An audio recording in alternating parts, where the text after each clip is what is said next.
Before I call the honourable member for Melbourne, I remind the House that this is the honourable member's first speech, and I ask the House to extend him the usual courtesies. I call the member for Melbourne.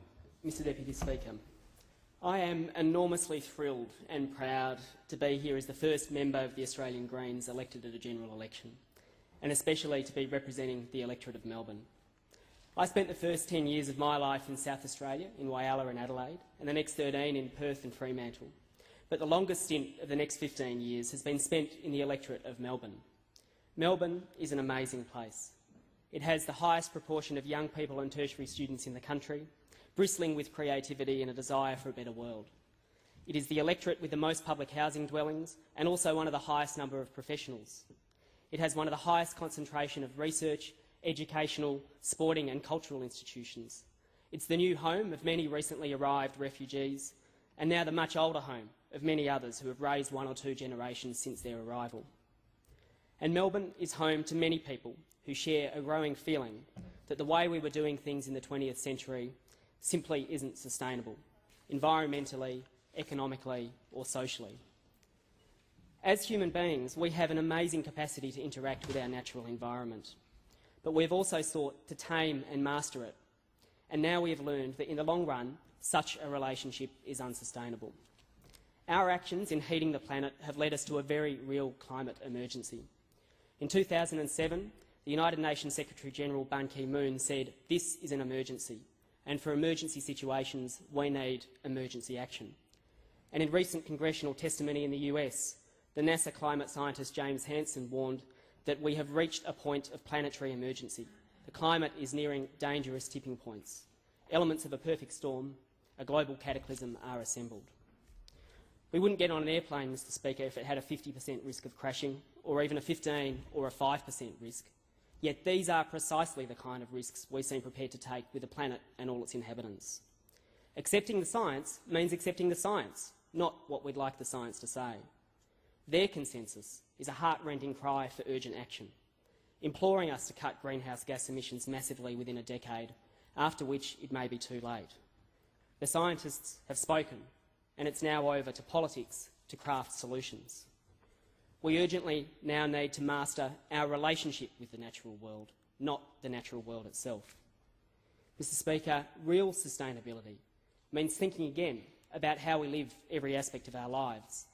Many people, for many years, have been leading the way, showing us that a green life is a healthier, happier and more secure one, where a global outlook means that the bonds of the local community are strengthened.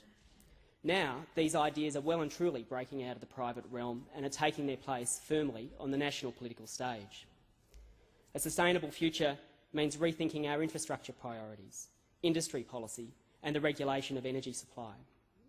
Maybe it's something in the water of the electorate of Melbourne that makes its member think about revenue and finance, but urgently in need of review is the allocation of public spending. Every dollar that goes to backing losers in the fossil fuel industry is a dollar that isn't creating a clean energy future. The former member for this electorate, Lindsay Tanner, for whom I have great respect, also said that he thought a key question for us is what will Australia sell the world in 15 years' time? A good question, but on current policy settings it seems the answer is coal, with us on track to overtake Saudi Arabia as the world's largest carbon exporter in the next 15 years. This is not global leadership on climate, but failure. We will also be required to tackle head-on that brand of economics that prioritises endless growth over sustainability and that leads to economic crisis. For if there is one lesson from the recent financial crisis, it's that things haven't changed. Our economy continues to lurch from boom to bust, and history repeats itself repeatedly, rarely as fast and almost always as tragedy. Our world has become more unequal over time. And in a replay of past economic crises, those who preached free markets and deregulation during boom times were the first to come cap in hand for public support and intervention when they were in trouble. I'm not advocating any simple nostalgia, suggesting we go back to some mythical time when we had the balance right. Nor can we simply presume government intervention and regulation will solve all social ills. Indeed, in many areas, like our rapidly growing communications technologies, we are now so globally interconnected that the last thing we need is government seeking to regulate what we can and can't do as new global citizens. But my experience, representing power workers in the Latrobe Valley in the aftermath of privatisation, has taught me that governments need to provide real assistance in times of transition, so that as governments close polluting power stations like Hazelwood, we never forget that there are real workers and families involved to whom we have a responsibility as we move to a clean energy future. Mr Speaker, imagine if we reacted to the financial crisis in the same way as the climate crisis, with global meetings deferred for years at a time. Perhaps if the planet were a merchant bank, we might see the speedy, internationally coordinated and massive government activity we saw during the financial crisis. Keeping Australia out of recession and avoiding double-digit unemployment is, of course, the right thing to do. I just simply hope that our institutions of government, here and abroad, will extend to the planet the same courtesy that they do to the finance sector.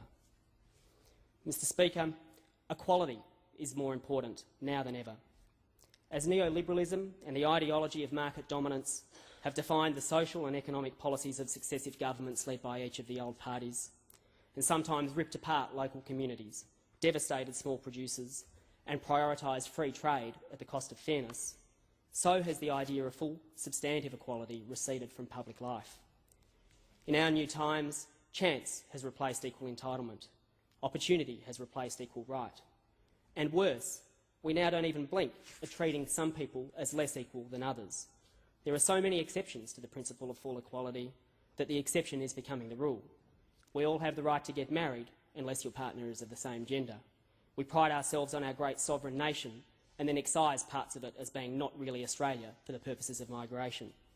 We say human rights are indivisible and then we suspend them for Indigenous Australians. And having spent many years standing up for the rights of workers and their unions, I know that equality shouldn't stop at the office door, that democracy shouldn't disappear at the factory gate. The name the Greens, in fact, has its origins in the activism of community members and workers who in the 1970s joined together to prevent the destruction of important parts of our built and natural environment. Petra Kelly, visiting Australia at the time, was so impressed by the green bans imposed by unions in the community that she took it back with her to Germany, where they founded Die Grünen, or the Greens. Anyone who took such a stand today for such green bans would face the Australian Building and Construction Commission, denied the right to silence, interrogated in secret and exposed to threats of imprisonment and fines. When members of one section of our workforce have not just fewer rights than other workers, but indeed fewer rights than accused criminals, we can't say that we are all truly equal before the law. Mr Speaker, I join those who want to put compassion back on the agenda. If you ask most Australians, they will have a positive story to tell of a co-worker, friend or extended family member who came to this country as a refugee, or whose parents or grandparents did. Yet instead of seeking to fan this positive sentiment, politics has tended to play to the worst in us. If fear and suspicion are the organising principles of our approach to fellow human beings who come here from other places, then we are condemning ourselves to revisiting this issue election after election and setting ourselves up for an isolationist and dark future. Ironically, it's usually those who want the fewest barriers for money to move across borders who want to build the strongest walls to stop people from doing the same. But when we lock asylum seekers and refugees up indefinitely in city and desert prisons, we have more than enough evidence that we destroy their lives and the lives of their families. And there is a palpable hypocrisy in saying that the threat is so dire that we must send our soldiers to fight in places like Afghanistan, and yet when people flee that threat, we close the door to them. Until we bring compassion and practicality to the fore, then we will be taking some of the world's most vulnerable people who are fleeing persecution, war and hardship, and simply subjecting them to torture of a different kind. Mr Speaker, while elections have often played to the worst in us, politics can also have a much more hopeful, optimistic future. For there's another side to humanity, one that sees someone in trouble and extends a helping hand, one that says we need more love, not less, one that offers hospitality even when times are tight, and one that says it's better to live within the limits of the planet rather than putting everything on the never-never and leaving our children and grandchildren to pay the debt. These values of sustainability, compassion and equality that will form the foundation for tackling 21st century problems are, of course, not new. They are, many people have known them for quite some time. They are the campaigners in the forests and at the coal and uranium mines.